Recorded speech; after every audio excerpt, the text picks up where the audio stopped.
This is part 9 in a series of videos in which I'm attempting to repair and restore a pair of HP9120A printers. So far in this series I've completely rebuilt one of the print mechanisms, and I'm at the point now where I can start to reassemble the main chassis. I have replaced the foam on the underside of this and given it a good clean, checked everything is in order. All the mounting points and posts are fine. The two mounting brackets themselves are fine, so these are in good condition. And so the next thing to do is to start to reassemble this, and I'm going to begin by refitting the rear panel. So I've had to carry out quite a few repairs on this. Unfortunately, it's fairly typical with these that these two posts are broken off. These are what hold the top cover on. The top cover is held on with two clips at the front and two screws at the back. The screws are spring loaded, and the way the top cover is supposed to be removed is to unscrew the two screws, and then the top cover should be lifted from the back and it should kind of lift off forwards. Unfortunately, what tends to happen is the two clips are released, and then whoever's trying to get the cover off assumes it hinges back, and when they pull it up and lift it, it snaps these two plastic posts off. So I bonded those back in place. Also, the screws were way over tightened, so there are three metal inserts and they get over tightened when they're fitted, and it pulls the insert through the plastic. That shatters the plastic, and the insert just comes straight through and falls off. So I've had to kind of rebuild these 3 points, refit the inserts. Luckily only one insert had fallen out and it was still inside the printer, so I was able to put that back in and rebuild that corner. I could then file back the parts of the metal inserts that were protruding, file those flush, repolish it. I know this won't be seen, but if you repolish it, it just looks nice if anyone ever takes it off. I've then been through this, checked all the contacts and cleaned them, checked the switch, fuse is fine, checked all the wiring, there's nothing untoward, checked the contacts in this distribution block, and I've given the interface cables a really good clean, and again check the contacts on the interface connector. This is all fine. These, for some reason, these kind of turn black over time, so can be cleaned with isopropyl alcohol. It takes quite a bit of effort to get them clean, but they do come up really nice. So what I'm going to do now is get this screwed back onto the main chassis base plate, and we can start to rebuild and reassemble the entire printer. Okay, so I've got the rear panel bolted back into place. It went on quite nicely, and looks a lot better than it did. It's nicely cleaned up, and I've made sure the wires are properly routed. I've resoldered the ground tag, and the next thing I want to do is refit the mains transformer. So I've given it a good clean, but before we put it back on, we'll give it a quick test. So it's a split primary for dual voltage operations, so we should have what amounts pretty much to a center tap on here.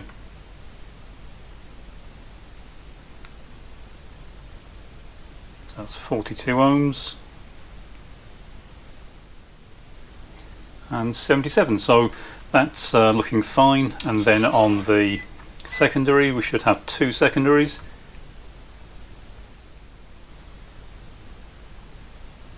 That looks fine. That also looks fine. Okay, so the transformer looks okay. I have done a leakage test on this, and there seems to be no leakage at all. It's over 200 mega ohms, so that looks fine. And all I have to do with this now is bolt this back into position. So that's the transformer back in, and the next thing we can do is reroute the wiring loom. So that just comes along under here. Push the clip back in under this one. Okay. Next thing we can do is refit the distribution block not forgetting the base. Those clips on the bottom, and then the 2 screws going through the top.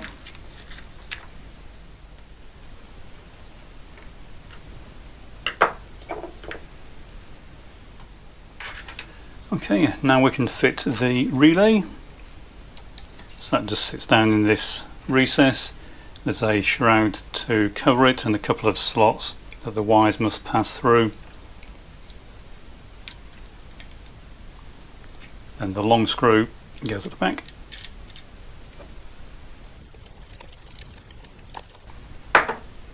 And the short screw at the front.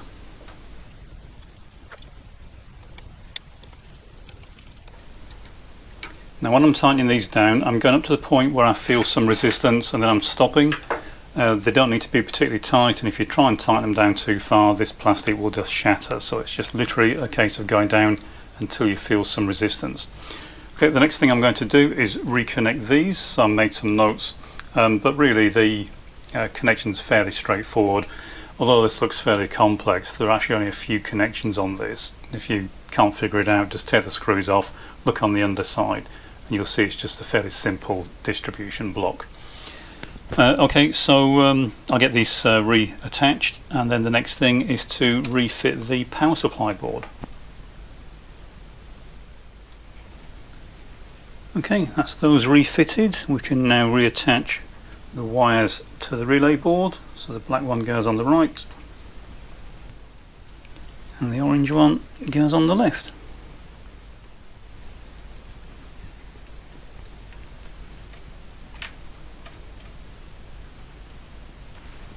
And the next thing we can do is refit the power supply board. I'm just going to carefully reroute the wires underneath this to make sure it's not caught on anything, and then there's just a couple of screws that holds this into place. So that will screw in to this location, and then we have the wires that come from the transformer, and then the output wires. Some go through to the other side of the printer, and some go through to the sensor board that sits on the side of the print mechanism. So I'll get this refitted, I'll get the wires reattached. These are not particularly critical in terms of which way round they are, but you do need to make sure they go onto the right pair of pins. And then that's ready to put the main print mechanism back in. Okay, that's the power supply refitted, got all the wires connected up to this point, and checked to make sure nothing's caught underneath or shorted. And so the next thing we can do is refit the print mechanism. So that just really drops in here, but this needs to have this resilient mount wrapped around this rear section before it's pushed in. So I'll do that off camera. I can't really reach around the camera and do this, but literally all I'm going to do is put this around here, drop this into this rear recess, and then fit the screws through the chassis to hold this in place. And then it's just really a few wires that need connecting up to this point, and we can refit the sensor board. Okay, so that's back in its proper location. I've checked the routing of the wires and they're fine. We just now need to connect the motor up. So that just connects to the main terminal block at the back here. So there's just 3 connections, one goes to there. Let's get those pushed on properly with a pair of pliers just to make sure they're all the way in. And then the next thing to fit is the sensor board, so that just screws back into this opening here.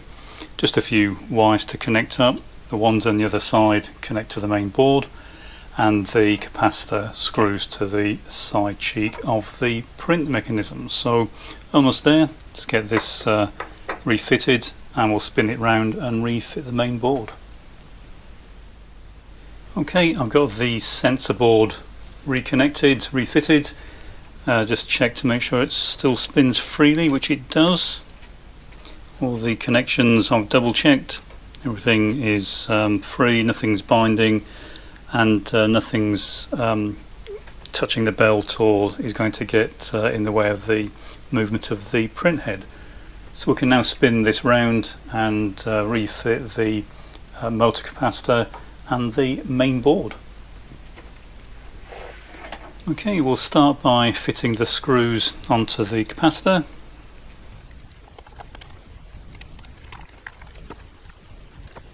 And that just leaves the main board to refit. This board, I have done some static testing as I showed with the calculator.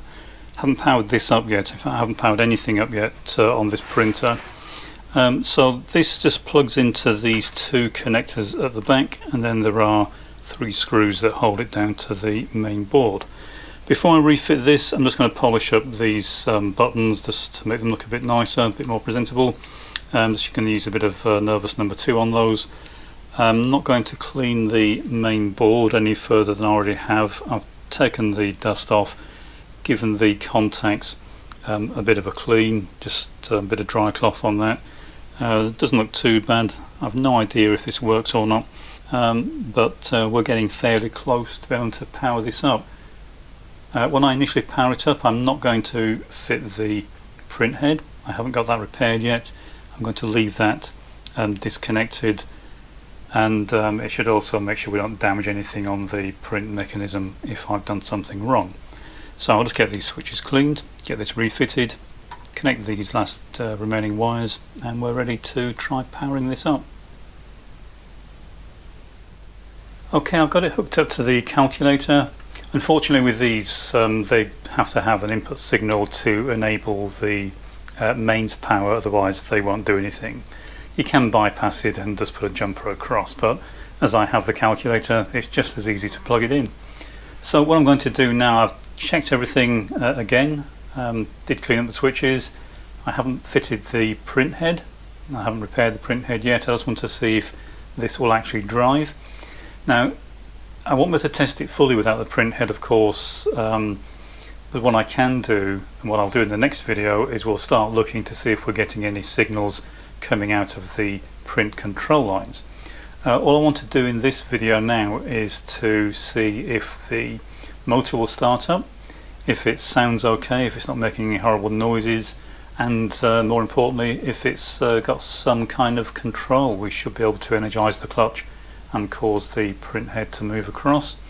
The calculator should restart. It hopefully isn't going to kill that. I have double and triple checked there are no shorts, and I can't see any paths of anything being fed back into the calculator that's going to do any harm. So what we'll do now is we'll get this powered up. Got it on about 218 volts, a little bit lower than it would normally be, but that should now be enough for the calculator to start up. And got it initially powered off, so it's the on-off switch is on the off position on the printer. We'll power up the calculator. Just going to wait for the calculator, make sure it comes to life. I'll just move the camera across so you can see that. And hopefully you can see, albeit there's some flicker on the camera, I can see. It doesn't flicker in real life, that's just the camera. The calculator does appear to be running, so we'll see if we can restart the program. Okay, good, so the calculator is actually running.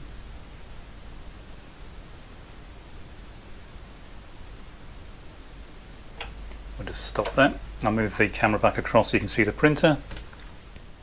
Okay, so what we should now get is, there's no paper in this of course, but what we should get is when I turn the on-off switch on, the motor should start up. It shouldn't spin particularly fast, it's not a very high-speed printer, but it should turn fairly quietly. If I'm getting horrible noises, I'll turn it back off immediately. Okay, that sounds quite nice. If I press the paper feed switch, it should cause the printer to go through a cycle, and this is where you're most likely to encounter problems with the mechanism.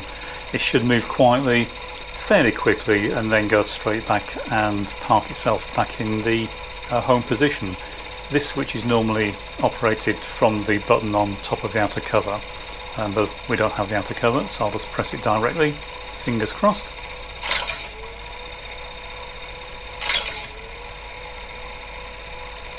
You can hear the motor sagging slightly.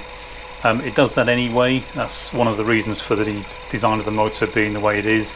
It needs very high inertia because of the sudden load that's put on it when it's trying to move the head and drive the paper. And also we've got it running at a bit too low a voltage, but okay, it's doing what it's supposed to. No horrible noises, and it is driving, oh you probably can't see it, it is driving the roller. It's going one step each time, so our clutch repair has also been successful. Okay, so that's it for this video. It looks like we're making some progress. In the next video, incidentally, the calculator is still running, it hasn't stopped it running. In the next video we'll start looking at the drive signals coming out of this and see if it looks like it's worth proceeding with repairing the print head.